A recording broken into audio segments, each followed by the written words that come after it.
L'évasion ultime de l'après-vie. Première partie. Extrait long sur l'accompagnement des âmes et la médiumnité.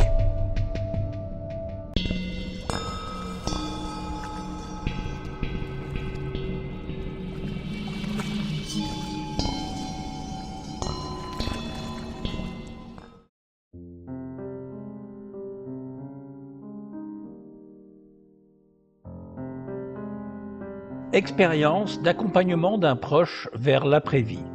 Mab nous parle du départ de son père et de la médiumnité.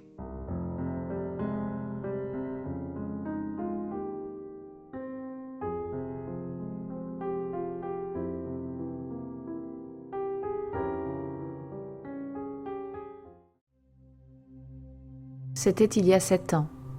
Après plusieurs mois de maladie, mon père, qui était hospitalisé à domicile, se trouvait dans une sorte de coma. Il semblait dormir sans montrer de malaise particulier, mais son visage était gris et tendu. J'étais assise à ses côtés en me demandant comment je pourrais bien l'aider à passer ces derniers jours ou ces dernières heures, je ne savais pas trop. J'ai donc décidé d'utiliser ma médiumnité naturelle pour me mettre à son écoute. Quelques précisions sur les termes lorsque je parle de médiumnité. Je parle de la faculté intuitive naturelle dont chaque être humain est doté pour se relier à des informations inconnues ou non perceptibles par les 5 sens habituels, et je parle de la faculté qu'a l'humain de se faire l'intermédiaire de ces informations en les rapportant dans le monde visible. Il se peut d'ailleurs que ces informations servent aussi à travailler dans les mondes dématérialisés. J'ai donc fermé les yeux et je me suis connectée à mon père pour lui demander comment il se sentait et s'il avait besoin de quelque chose. J'ai tout de suite obtenu une image de lui, enfermé dans une sorte de bulle d'eau scellée et paniqué à l'idée de s'y noyer en tapant des poings pour en sortir.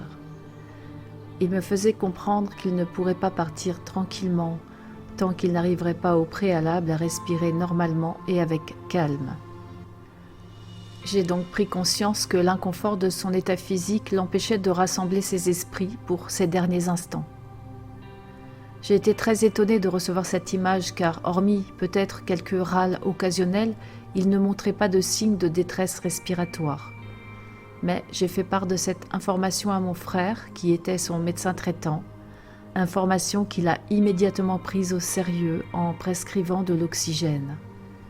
Ma sœur, qui le veillait également, infirmière anesthésiste de profession, était en total désaccord avec cette mesure, car de par son métier, elle disait avoir l'habitude et considérait l'apport d'oxygène comme inutile. J'ai pourtant maintenu ma position. Ok, toi tu es infirmière anesthésiste et moi je suis intuitive et connectée à mon père et là il me dit qu'il étouffe et qu'il n'a pas envie de se noyer. À partir du moment où il a reçu l'oxygène, son visage a commencé à se détendre progressivement et il a paru dormir avec plus de douceur. Quelques heures après, je me suis connectée à lui à nouveau.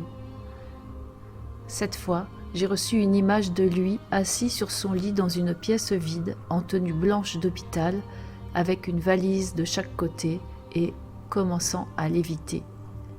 Il me faisait comprendre qu'à présent, il était apaisé. Il se sentait bien, il était en partance. Il est décédé le lendemain à 5 heures du matin.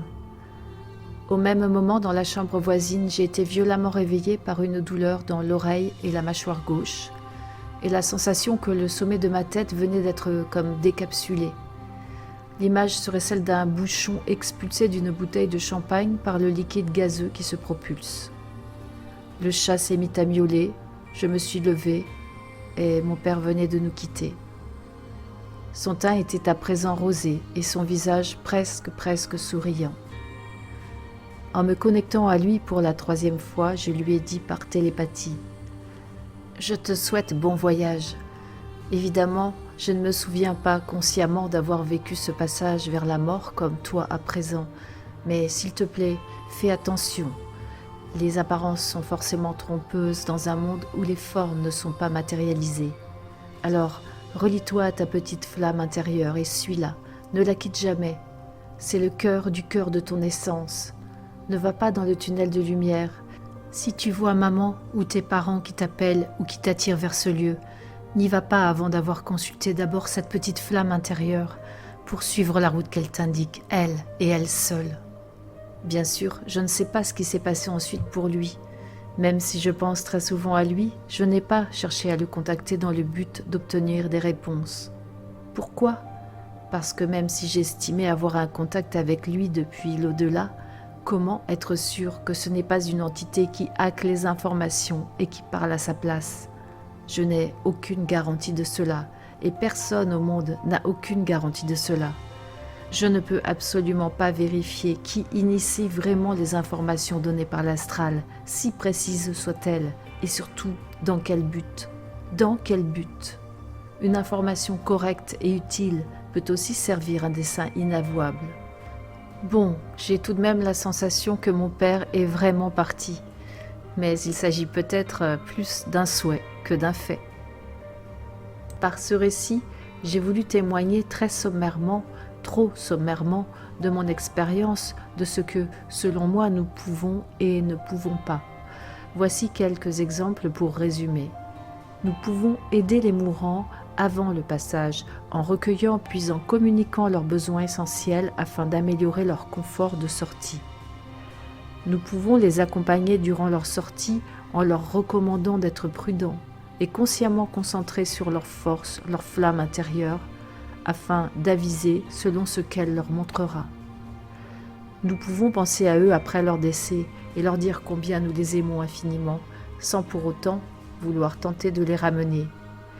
Un deuil peut être terriblement difficile, voire impossible à accomplir, mais si nous les aimons, il est important que nous puissions formuler des intentions de libération totale et définitive à leur égard, sans chercher à les retenir d'une façon ou d'une autre dans cette dimension captive. Sans non plus créer de liens de dépendance avec la communication relevant des plans astraux, car nous nous offrons, dans ce cas, à toutes sortes de manipulations. Au moment du décès, nous ne pouvons pas précipiter les défunts abusivement vers des rituels, des tunnels, des accompagnements, des dogmes que nous avons établis à l'avance pour eux et qu'ils n'ont pas forcément choisis. Qui sait d'ailleurs si au dernier moment, selon ce qu'elle vit, une personne croyante, athée, ignorante ou autre n'a pas décidé de vouloir faire volte-face tout à coup par rapport à ses croyances initiales. Mesdames, messieurs, aucun médium people, aucun passeur d'âme labellisé, aucun promoteur de NDE ne vous dira jamais cela, même lorsqu'ils agissent de bonne foi, généreusement et avec morale. Car si c'était le cas, ce serait non seulement pour eux la mort économique assurée, mais aussi un affaiblissement considérable de leurs pouvoirs occultes, qui sont d'autant plus spectaculaires que leurs allégeances aux forces astrales qu'ils servent est élevée. A contrario du business de l'astral, la médiumnité naturelle humaine, ainsi que tous les autres dons psychiques, tels que par exemple guérison, télékinésie, prémonition, etc., s'obtiennent éventuellement par un travail long et assidu de réintégration de nos fractales d'âme en dehors de toute allégeance captive vers des puissances extérieures. Ces capacités naturelles peuvent certes obtenir des résultats puissants, mais elles n'ont rien à voir avec les démonstrations époustouflantes de surenchère déployées par les médiums populaires et riches qui doivent leur pouvoir au fait d'avoir clairement offert leur corps et leur esprit à des entités forcément bénéfiques selon eux. Ils ont ainsi obtenu en échange ces grâces tout à coup et plutôt assez facilement lors d'un rituel ou lors d'un état de conscience modifié ou encore lors d'une expérience émotionnelle intense.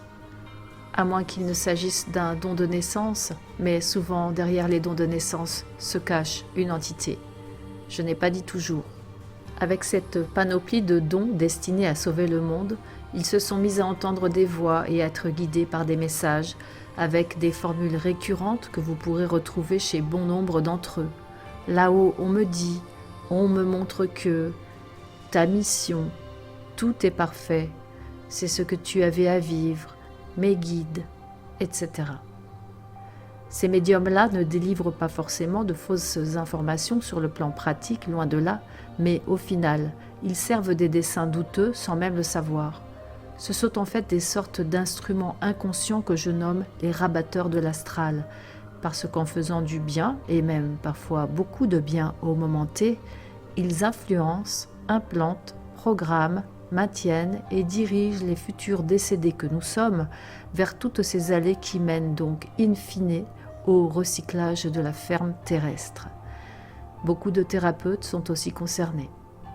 Et tous nomment cela réincarnation avec choix de nouvelles missions pour aller faire une expérience dans la matière afin de pouvoir évoluer au fil des temps. Quel narratif idyllique! Qui peut donc évoluer quand on lui coupe systématiquement la mémoire à l'arrivée? Je me demande bien comment ces mêmes personnes justifieront du soleil vert. J'ajouterais même que plus on se recycle, entendez par plus on se réincarne, entendez par plus nous vivons fragmentés dans des espaces-temps parallèles simultanés. Donc je rembobine. Plus on se recycle, plus on se perd soi-même. C'est d'ailleurs tout le contraire de la pseudo-évolution. Nous n'avons pas à évoluer. Nous avons à retrouver qui nous sommes et à nous libérer de cette prison captive. C'est la seule mission qui soit. Et ça ne fait pas le beurre ni des médiums, ni des thérapeutes, ni des religions, ni des politiques, ni des laïcs, puisque tous veulent de concert, mais avec des moyens différents, instaurer un monde meilleur. Le seul monde idyllique qui soit est celui où l'être est libre d'être qui il est, et celui où l'être est libre de créer, affranchi des contraintes de la prédation, du temps et de l'espace. Il s'agit de refusionner avec son humanité originelle. Lorsque je tiens ces propos auprès de thérapeutes ou de médiums notamment, on me dit « Tu es exigeante ». À cela je réponds « L'oiseau né en cage pense que voler est une maladie ». Pour conclure, je pense qu'on peut procéder différemment de l'action de tous ces rabatteurs de l'astral. Nous pouvons, sans prêter aucune allégeance, et donc cela demande plus de temps, d'efforts et de travail, recouvrir nos capacités médiumniques et l'ensemble des capacités dites psychiques dont nous sommes naturellement dotés en qualité d'être humain véritable. Nous pouvons ainsi non seulement nous réparer nous-mêmes du rapt de notre essence originelle, dont la prédation nous a privés parce qu'elle redoutait précisément notre pouvoir, mais nous pouvons aussi aider les autres lorsque c'est nécessaire. En les aidant, nous pouvons inviter ces autres personnes à reprendre les clés d'accès à leur propre nature humaine afin qu'elles retrouvent leur force, leur étincelle propre. Ce sont des mots tout ça, c'est compliqué à définir, mais c'est seulement ainsi qu'elles pourront éviter le piège du recyclage. Au même titre que dans notre vie incarnée nous aidons ou nous nous faisons parfois aider, nous pouvons également dans ce travail solliciter des collaborations externes dématérialisées ponctuelles selon des intentions extrêmement précises. Mais ce sujet est trop long à expliquer ici et bien souvent mal compris. Et si cela est mal compris, donc mal fait, alors nous nous retrouvons en état de possession et de manipulation astrale, tout comme dans le processus que j'ai décrit plus haut. Vous voyez bien que marketingment parlant, toutes ces perspectives, subtilités et précautions sonnent beaucoup moins glamour et tonitruantes que le grand business médiumnique et le grand cinéma des passeurs d'âme habituels.